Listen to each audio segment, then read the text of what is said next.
So I had absolutely no involvement in it, and I have no idea why I uploaded this video to YouTube.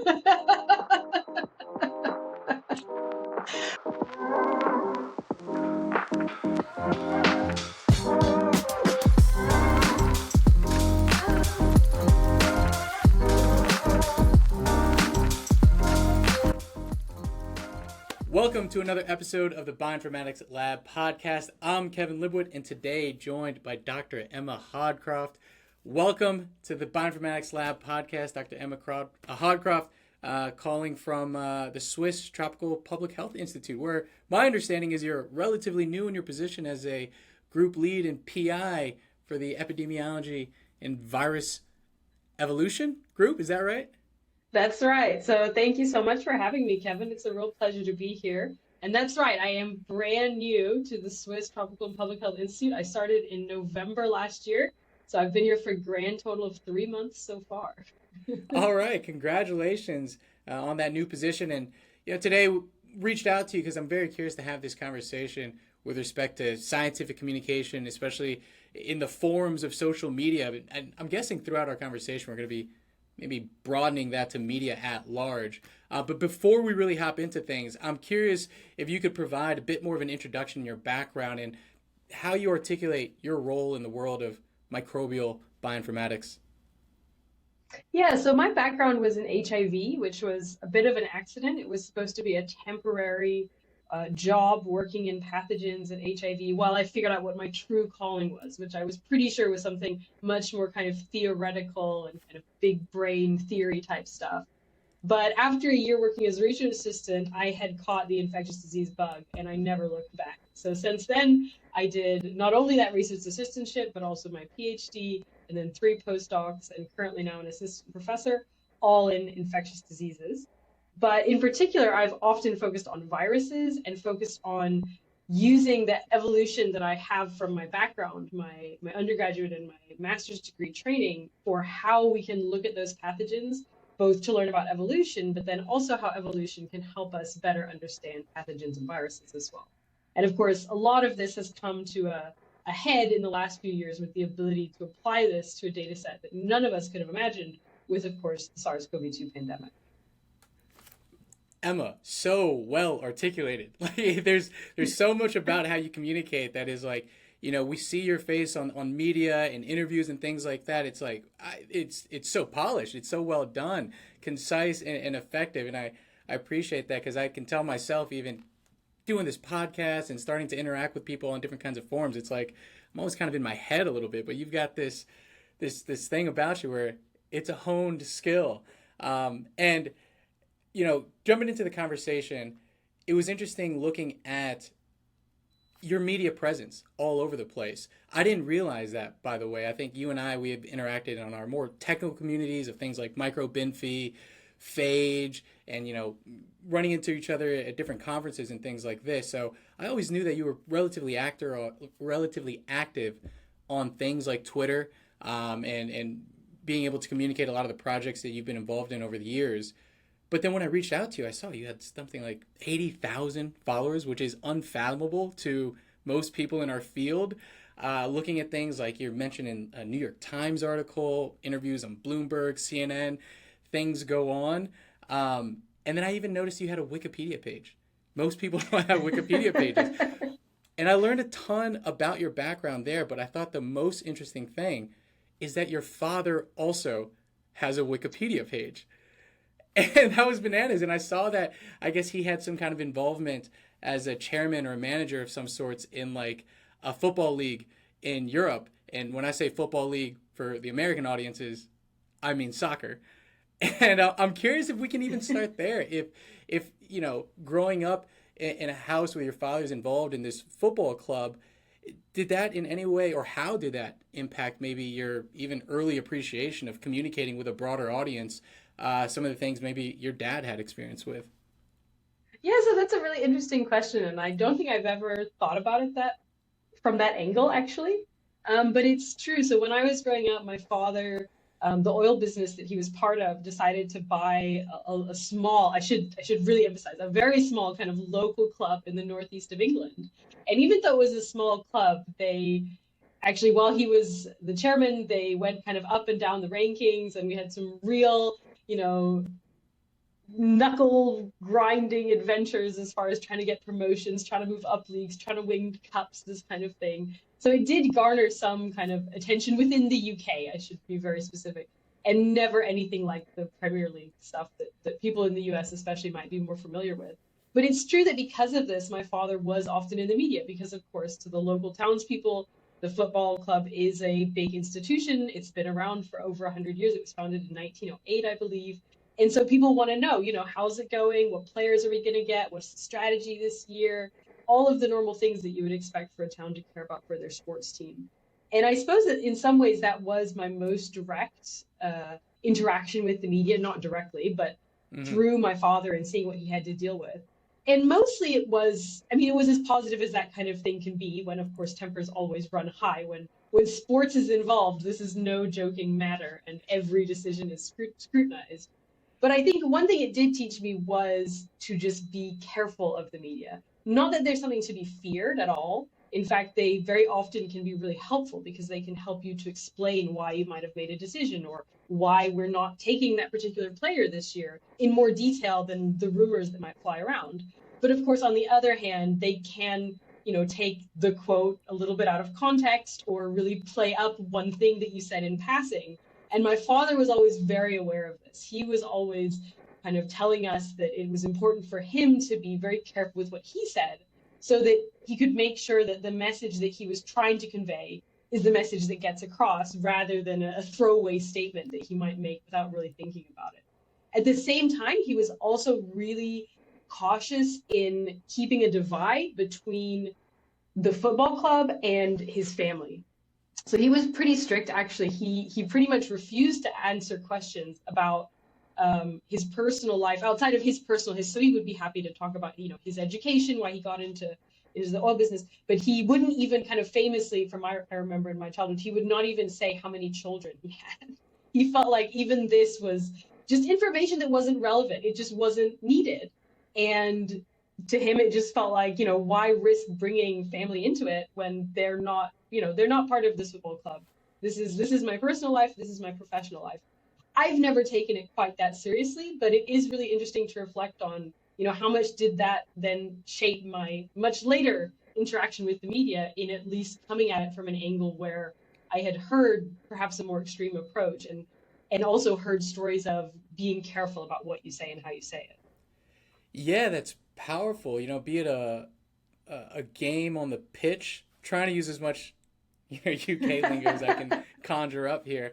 But like, a game against teams and like you said, the fanatical sides of arguments and misconstruing messages, we can apply so much of exactly that to the world of science, especially over the last couple of years. So it's really interesting to hear that you have had at least exposure to someone who's been in the fray of media and it's impacted how you've guided those lines. And you mentioned that maybe you didn't adopt as strict of a delineation between personal and professional, but it in some way shaped your, I don't know if you want to call it media philosophy. Like I think at this point when you got 80,000 followers, you have to have some level of a media philosophy, some strategy out there. So if not that strict, how do you play that line between personal information versus professional information?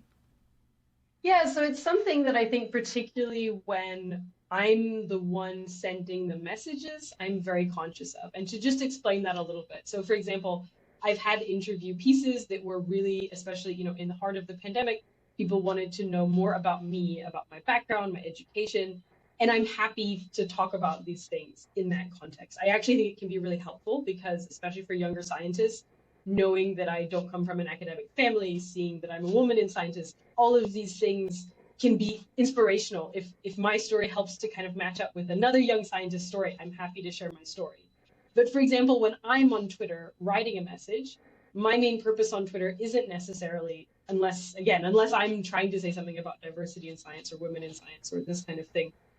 My main message is not to talk about me. It's to talk about the issue at hand, which for much of the pandemic, of course, was pretty serious issues around what should we be doing, what protection should we have in place, how is the landscape looking, will we have another wave, what variant is on the horizon.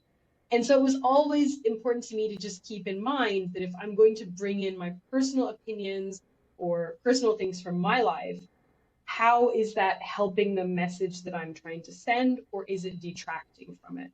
So it's not all about me. If I can say something to help bring a message home, for example, to, you know, say something about, yeah, these lockdowns suck. I know they suck because I'm in one too. I feel like that can be helpful. It can help to relate to people. It can remind people that I don't think any scientist was like, yes, lockdowns, these are great, which I think some people had the opinion because of course we were subjected to them as well. And so were our friends and family, and they were really disruptive and terrible. But to just insert my opinion into a thread about, how viruses evolve is on the other hand probably not very helpful. It's possibly distracting, possibly detracting from the message that I'm trying to send. And so, yeah, I'm not sure I could sum it up in like a one sentence philosophy, but in general, I try and just be very conscious of what am I trying to say? What's the main message I'm trying to get across? And is including something that's more personal helpful or hurtful to that message, or completely irrelevant, in which case it probably also doesn't need to be there. And just thinking very carefully about that.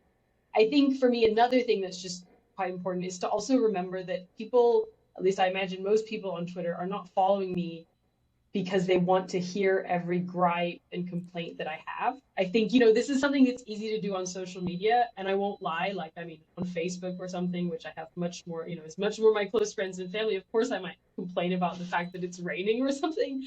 But I see as like my role on Twitter, this is not why people are following me. And it's not really, like, let's be honest, I don't think most people really care. So, and I used rain, that's a very innocent example, but let's say in the pandemic, of course, there were a lot of things to complain about that were probably not as unquestionable as nobody really likes the rain.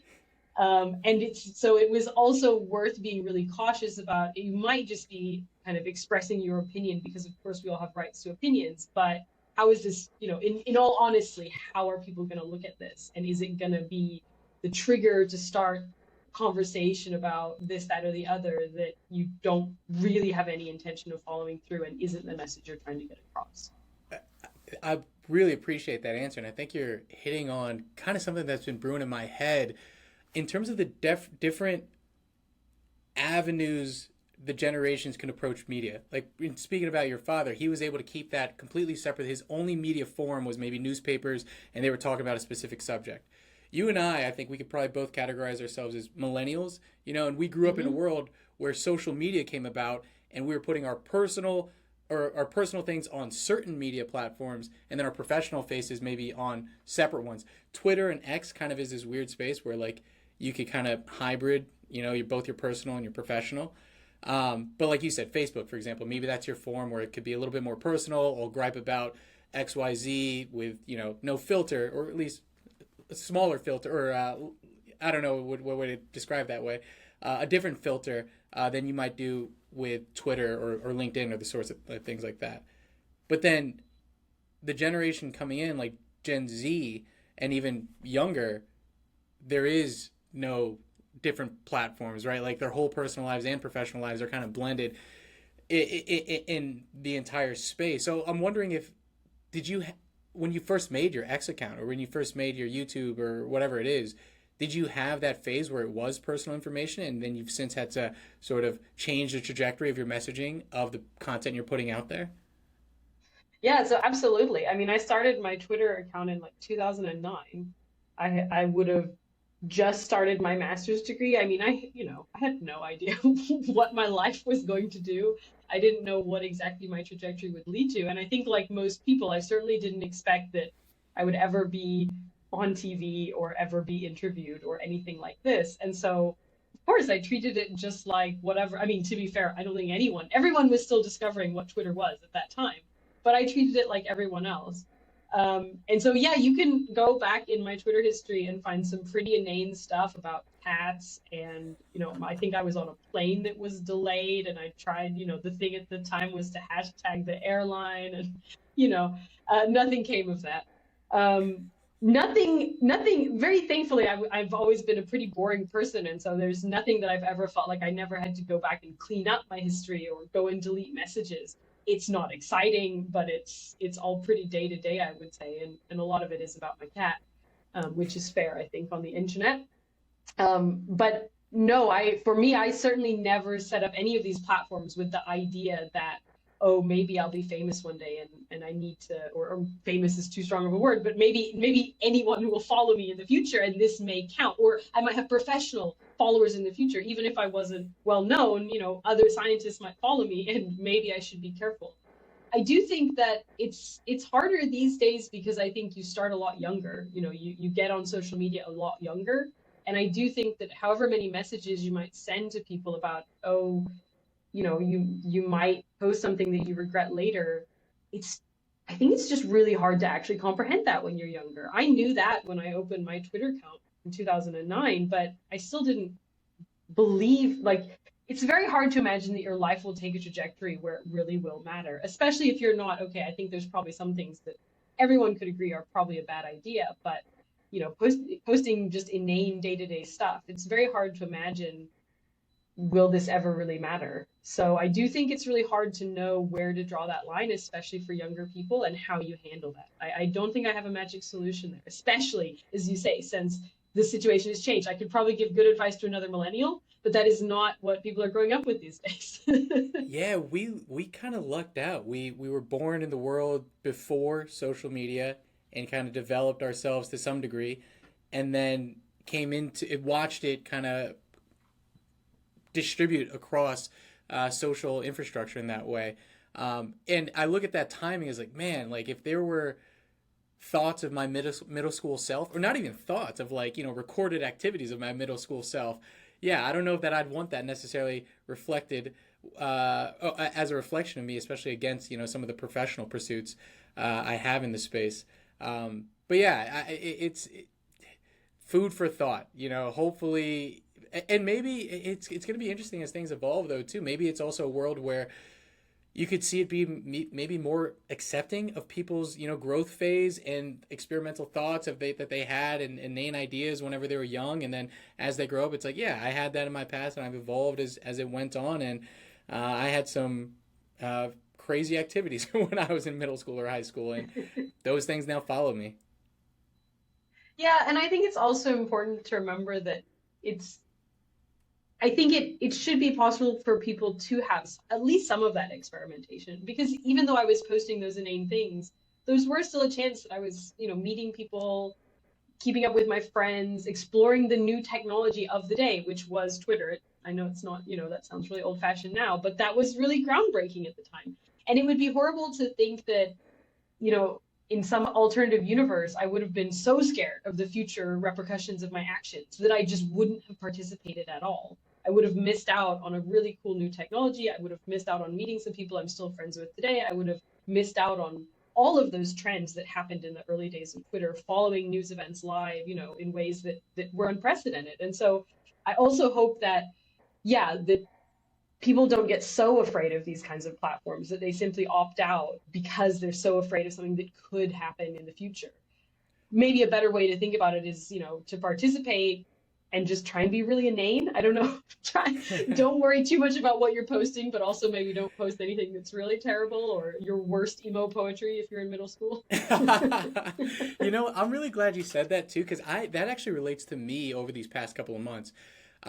Andrew and I did an episode on this on social media and our relation to it, and traditionally I've been more so the consumer side, where it's like, okay, I'm seeing people's papers, I'm watching some of the drama that happens on Twitter or whatever it is, but I'm really just on the lurking side of things because it seemed relatively intimidating to hop in there and see like, okay, do I want to even bother putting my ideas out there, and seeing which way things sway depending on what particular audience it's landing on that day.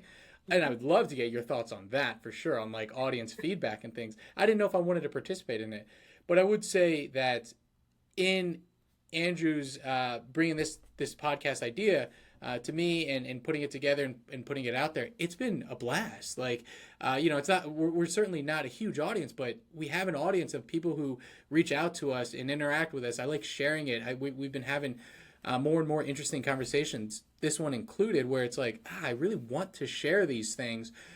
So it's like I feel like I'm building that callus a little bit of, all right, it's cool to just put my thought out there, and we'll see how it lands on the audience. And luckily at this point, again, having a small audience probably helps to this, but I haven't had that, you know, tinfoil hat individual who might be looking at a post and approaching it with, vitriolic intent. I don't know if you have any. I'm guessing you have some of that experience, given as large as your platform is, and if you care to speak on that to any extent. Yeah, so you're right. Certainly, I mean, you don't get 80,000 followers and they all turn out to be really wonderful people that have insightful things to tell you every day. But I guess actually to just focus on what you said though, I do think that maybe another part that we don't talk about as much, or at least I guess it probably just doesn't make headlines as much, is the fact that a lot of this interaction can be super rewarding. I mean, every comment I get that people are saying, thank you so much for this information, or can you give your thoughts on, this new variant that's come up, or can I find this information on your website?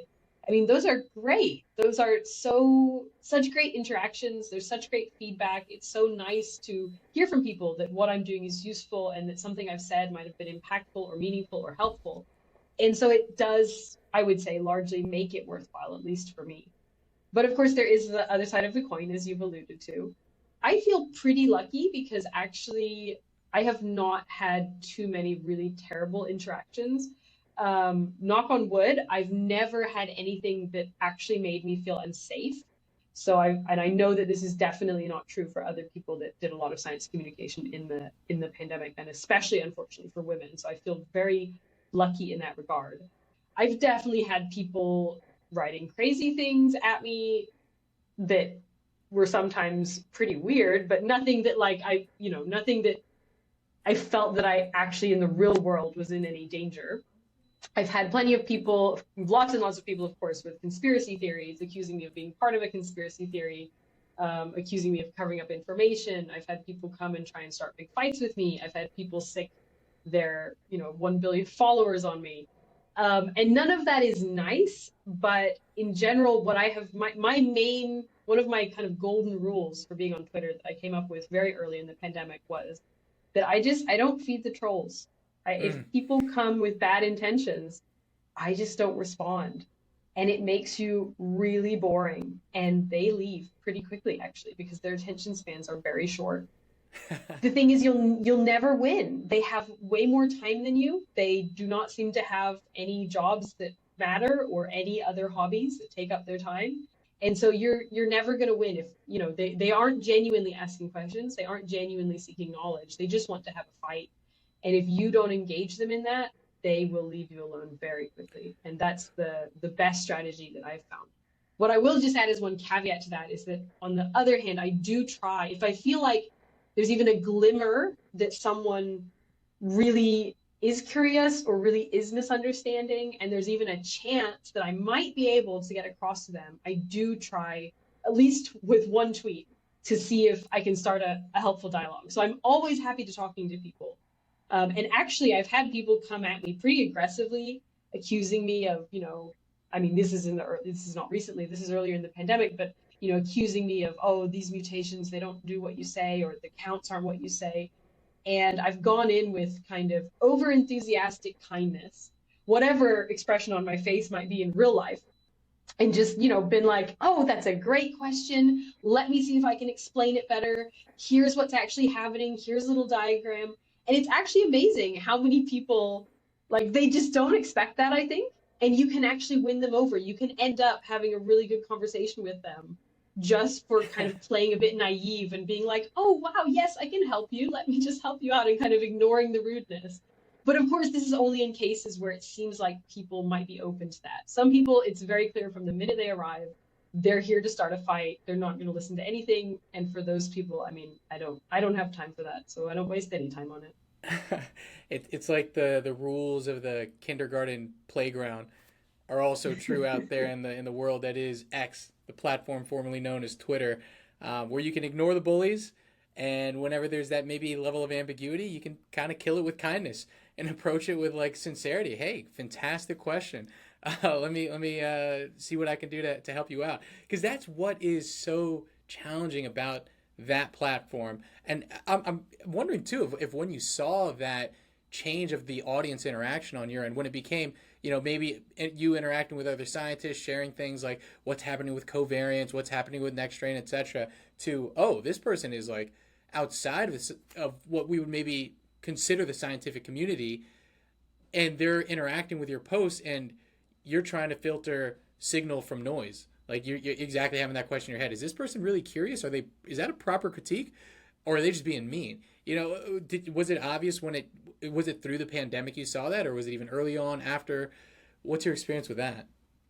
So I do think that earlier on in the pandemic, things were generally more friendly. I think that the rise of more of the conspiracy theories, which happened only near to the end of 2020 and then really took off later, I think that brought a lot of the cruelty and the ignorance and the wanting to start a fight. I think early in the pandemic there was actually, and I'm sure you can remember this, it was actually a really strong spirit of let's come together and let's try and come up with solutions as a community. So actually in those early days, for which I'm quite grateful, because those of course were my early days, I suddenly had way more followers on Twitter than I ever expected. Most of those interactions were really kind. And then later on it became a bit more of a gamble as to how people were approaching you. But I'd say that there was never a magic way of telling the difference. And I won't, I didn't get it right every time. Sometimes I would write back to a troll and they really were just a troll, but I didn't know that from one message. I'm sure sometimes I didn't write back to people that were genuinely curious and I didn't, choose them to be the one. I thought that they seemed too aggressive, so I didn't write them back. I'm sure I didn't get it perfect all the time. But I also, another one of my kind of golden rules was that I don't owe anyone an answer. Like my social media is, especially in the pandemic, I saw that as something that I can do to help. It's part of my service as a scientist to try and help communicate the science in this time of crisis and this time of uncertainty. But it is not the job for which I am paid. And even if it was, my followers are not who pay me. So I do my best to make my science communication accessible, and that includes answering questions and responding to comments. But that is a choice. That is something that I'm doing of my free will as part of what I see as my job as a scientist and a lot of my free time, or at least in the pandemic, it was a lot of my free time. But no one can say that I have to answer their comment. I might need to respond to my boss, I might need to respond to reviewers, I might need to respond to my colleagues, but I don't owe an answer to a random person on Twitter. And I often felt like this is actually very freeing, because it's just a reminder that, like, just because you wrote to me a really long detailed comment, trying to show how I'm part of a conspiracy theory, doesn't mean I owe you a long and detailed comment back. And if today I have 15 other things on and a new variant just got announced and I have meetings with the WHO and I'm trying to get a new update to covariance out and I just don't have time, that is an acceptable answer for why I didn't write you back. It is my choice to answer you, and it's important to not feel obligated to stress yourself out over I have to write back to every single person that's messaged me. And if I decide I'm going to pick 5 today and respond to those people, that's okay. The rules are my rules. And that I think is very freeing, and also stops you from getting to a situation where you feel like you have to write to everyone and you maybe end up writing answers that you might regret later because you're tired, you're stressed, you're overwhelmed, and you might not put things in the right word and it might go viral in a way that you didn't mean for it to. But if you remember that you're in control of the situation, it means that you can stop when you feel like you need to stop. There's so many things I wanted to respond to there. The first of which is that it's apparent that you foster this ability to compartmentalize and set boundaries around these different aspects of your life. And I think that's really a prudent thing to do, especially for someone like you mentioned. You didn't necessarily aim for an audience this large, but as it was growing, it was like No. you knew where the threats could lie. And I think that's what's a bit of the intimidating factor of scientists kind of interacting with social media, is that those threats seem intense. And it's like, I don't know how I'm going to handle that, even just mentally, spiritually, of like people, associating my name with just like the craziest kinds of theories of cover up or whatever it is. not most people walk through that thinking like, okay, let me just draw that line and it's easy, simple cut. Because I'm going to be thinking like my cousin who I don't talk to all the time, he's going to read that and he's going to associate this. And like, you can imagine how that kind of spirals into anxiety to some degree. So that's really one of the first things, more of a comment than anything, commending you for giving yourself those golden rules and articulating those so other people realize, hey, there is a means by which we can interact as scientists on these forums to communicate our ideas and maintain a rigidity around what we feel is our appropriate responsibility here. And that's actually probably the thread I'm most curious in pulling on there. If you called it your service as a scientist. Well, I think that's a strong phrase there because, when we're going through academia, maybe getting our graduate degrees, that's not talked about often of like, what is our role in communicating these ideas? And only until recently have I thought, okay, maybe I do have a role in this and I can help share some of the fantastic ideas. Again, I've been the consumer of these, but I haven't necessarily outside of, papers and like, manuscripts and our forms of communication can you speak on your servitude there and how you see a scientist maybe responsibility, or at least your own personal responsibility in communicating these types of ideas to the larger, broader audience? Yeah, so just before I jump into that, though, I do want to add one little clarification because when I talk about having that line between, how my rules for interacting on social media, those are easy to execute in social media. That doesn't necessarily mean that I always had perfect lines between what people said or accused me of or what happened and whether I was anxious about it. That's a different story. And I feel like that's also worth touching on briefly because I don't want people to think that the only way you can be on social media is if you're superhuman and you literally never react to what anyone says to you ever, because that is definitely not me.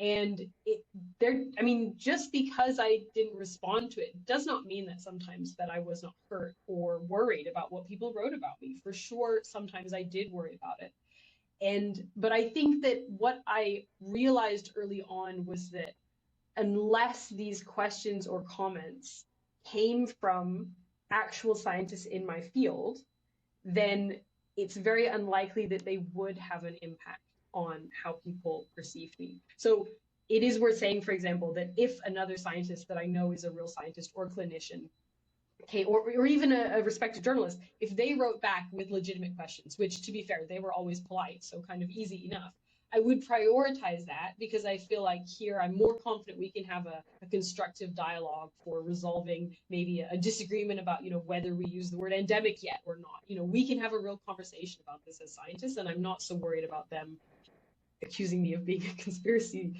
nut or Yeah. something. Yeah, I appreciate that But vulnerability, Emma. Definitely. yeah, but that that doesn't mean that of course I people didn't also write with other hurtful things. And I think what I really realized though is that your instinct is to defend yourself. When someone writes, you're in bed with Bill Gates and you're getting paid to say all of this, your instinct is to jump in and say, no, I'm not. And here, let me tell you all the ways I'm not. Number one, they're not going to believe you because of course you say that. You're in on the conspiracy. So why would you admit the truth? So you're never going to be able to convince them that you're not, getting paid by big pharma. But by defending yourself, you are keeping that interaction going. You're drawing more attention to it, and you're almost like sending up a flare for other trolls to say like, "Oh, I will talk about this subject with you. I'm fighting against it, but we are talking about the subject you wanted to talk about."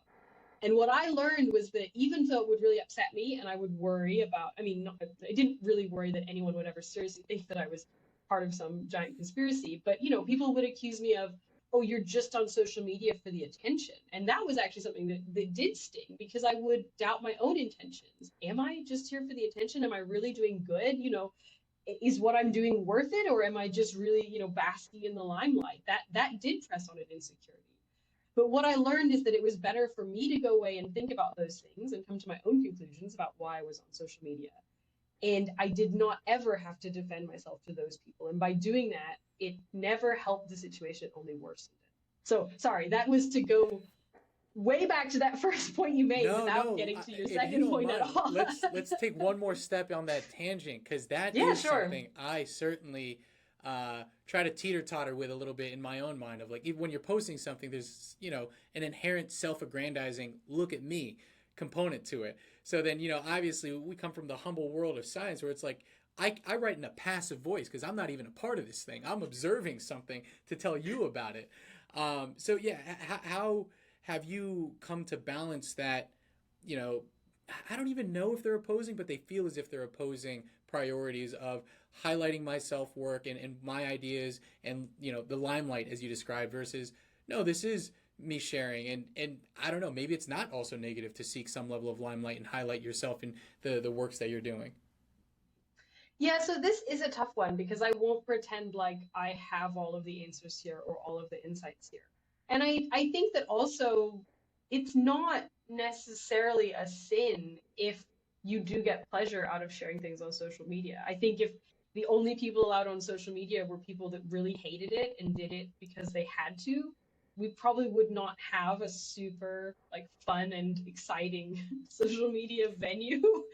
So I think it is okay if you can enjoy doing science communication, but that's different from are you doing it only so that people look at you?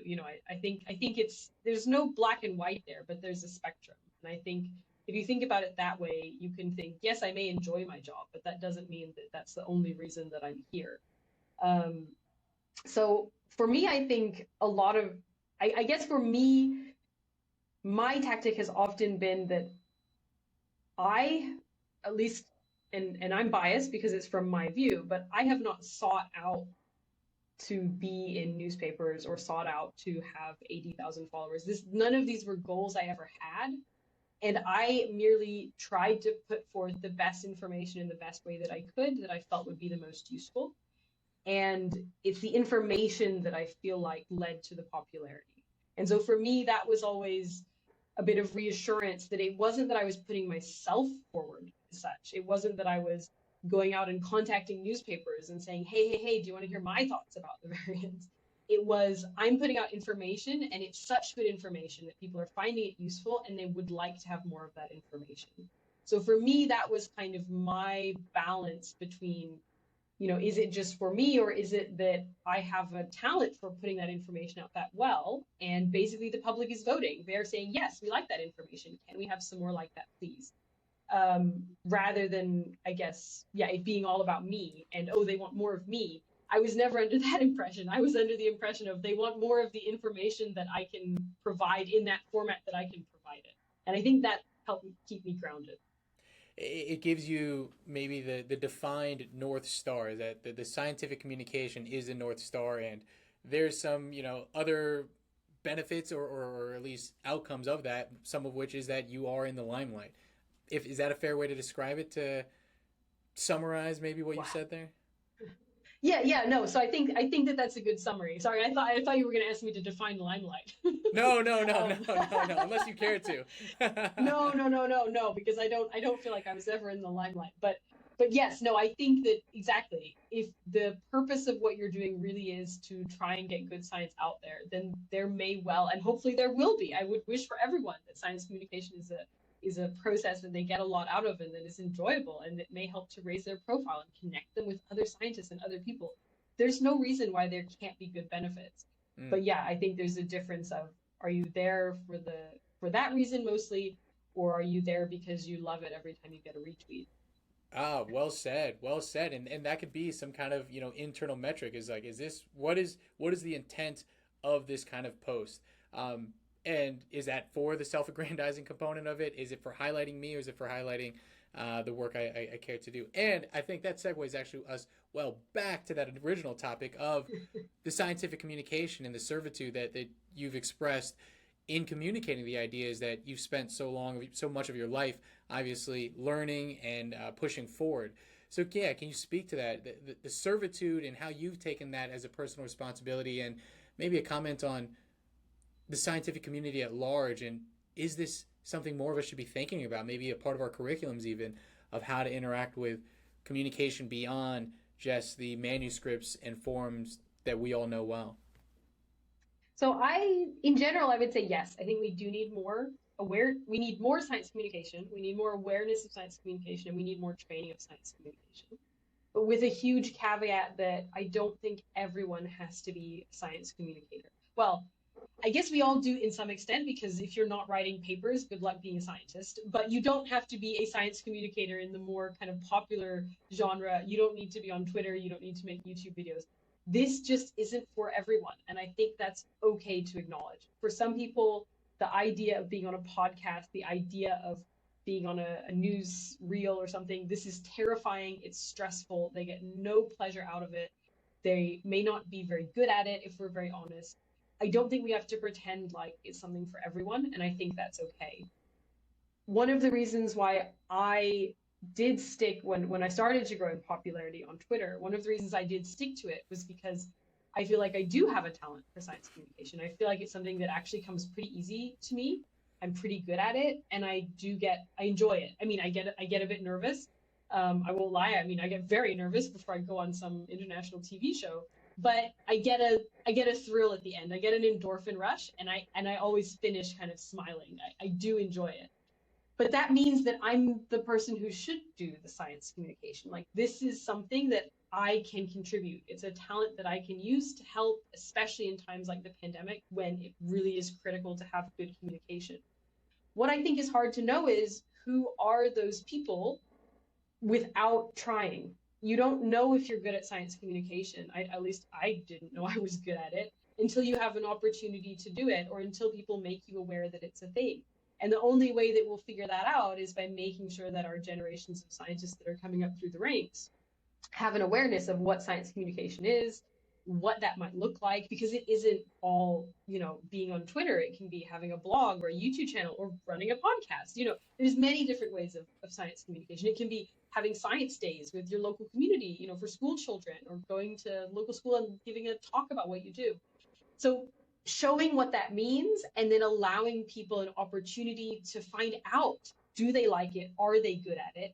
So that they are prepared. Because I think one thing that's really important is, you don't know, I guess, if you might be in a situation where you would be a good science communicator. Mm. I never thought that I would end up in front of the media. I was a not very well known postdoc who worked on enteroviruses when the pandemic started. There was no reason for me to think, I'm just waiting in the wings for my opportunity to be a science communicator. That's not what was happening. It was an opportunity that arose where I could do some good at a time when the world was going crazy. And I've heard similar stories from other people. It's not just pandemics. I've heard stories where, there was volcanic eruptions in countries, and the only scientist, in some country that spoke the local language and knew about volcanoes was also, some PhD student or postdoc. And suddenly they're on the national news explaining about volcanic eruptions and how they can disrupt air travel. So I think it really, like, you just never really know when the media may need someone who has some level of expertise. It may be much earlier than you think. I definitely thought that, you don't go on TV as a science expert until you're a professor, and it turns Yeah. out that's not a rule. So it Postdocs really too. can be, yeah, exactly. But and even PhD students. So I think it is just important to keep in mind that it's much better, if that day does come, that the scientists who might be able to fill that role have some idea of how to handle that and Mm. what it means, and that they can be helpful.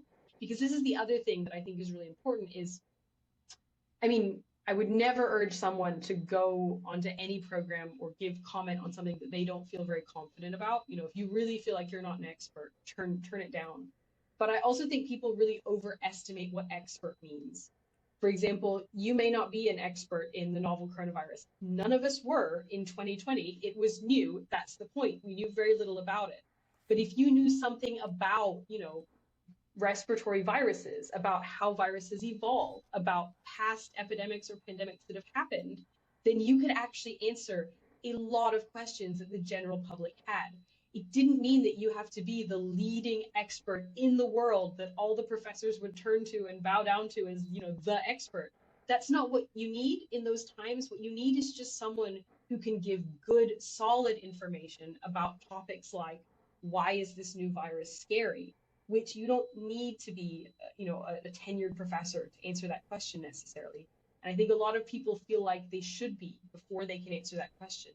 But especially in a time of emergency, you just being able to give a good, solid, honest, truthful answer is often better than them going to the next pick who might not give an honest, solid, truthful answer. So it's always important to keep in mind, am I expert enough?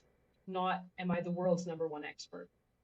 Yeah, well said. Very well said. And especially, I really like the ideas you you talked about giving yourself the opportunities to try these different things because you don't know where your affinity is going to be, and then even that the awareness that not everyone's going to have that affinity, but some people will. So if you look at the scientific ecosystem, if you will, there's some level of speciation. There's some people who gravitate towards these kinds of activities, and they help the scientific community. I think at large. I think you and others have done a great job of this too, of highlighting the other scientists that maybe aren't willing to go on the international interview and things like that, of like what's the work behind the scenes, like hey guys, there's a ton of things happening in this laboratory, that laboratory, all of the time. And I think it's a really cool platform that you've utilized to highlight what's happening below that maybe just immediate interface that most people are aware of and interacting with there. Yeah, and I think that's important. It's important to also, if you are in these roles, as you say, to try and highlight that there's many more people than just the scientists that appear on TV, but also to try and push some of those people in case they do want that chance. Because I do feel like I feel like a lot of times when I've tried to encourage other scientists, I really think that your voice would be really useful here. Would you consider doing an interview for this? It can be really difficult, and I accept that for some people this really just is the worst thing in the world, and I do not want to force them to do an interview if that's going to keep them up for 3 days and they're going to be miserable the whole time. But for other people, I really do think there's a lot of doubt in ability. There's just a lot of no, you don't understand. Yeah, okay, I do work on this and I did just publish a paper on it, but I'm not an expert. And I think just getting people's confidence up a little bit, like, no, but you are in this scheme of the world, you are an expert, actually. You may not be an expert, the expert in this tiny little field of viral phylogenetics, but you are an expert and you know enough for this interview. And just encouraging people to have a little more confidence that their views can be helpful, it might mean a lot more diversity in who we see in the media, which I think is Mm. really important, to have younger voices, to have voices from places that are not so well represented, and to make sure that, yeah, it isn't just the same old faces every time. Absolutely. Emma, this has been such a fantastic conversation. You've been, written about in the New York Times, interviews, as you mentioned, internationally. I've seen articles in languages I couldn't understand, CNN, Bloomberg, and now you can cross the Bioinformatics Lab podcast off that That list. is truly the one I've been waiting for. And actually, all right, if you don't mind, going back, this last question I had, because looking at that conversation of personal and professional content, I was looking back. I didn't realize you had a YouTube channel. And one of the first videos, do you know what I'm about to reference? Your first video? I have a vague idea what it might be. Fort Worth Stockyards quick draw shooting competition. The people are dying to know, what is this competition and what was your involvement in it? So I had absolutely no involvement in it, and I have no idea why I uploaded this video to YouTube. Is that it? That's the story of it? Well, so I grew up partially in Texas, as some people may know, and this was on some trip back when I was visiting my mother. We went to Fort Worth. It's where the West begins. If you haven't been to the rodeo there, you haven't been to a rodeo. And they often have Western themed events, so they were obviously having a quick draw competition. Why I felt the need to film it and why I put it on YouTube will be lost to the sands of time. I have no idea. I may have been trying out. There's a high likelihood I had a new feature on my phone that was shared to YouTube or something similar, and that's probably why it went there. But on the other hand, I mean, hey, if people need a little bit of a piece of quick draw in Texas, then I'm glad to provide that with this video. And the people thank you for it. All right, thank you, Emma. Appreciate this conversation, and yeah, hopefully there's another one down the line here. And yeah, we'll see you at the next conference. We run into each other there.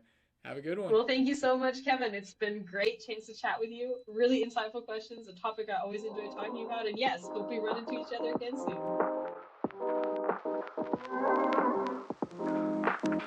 soon.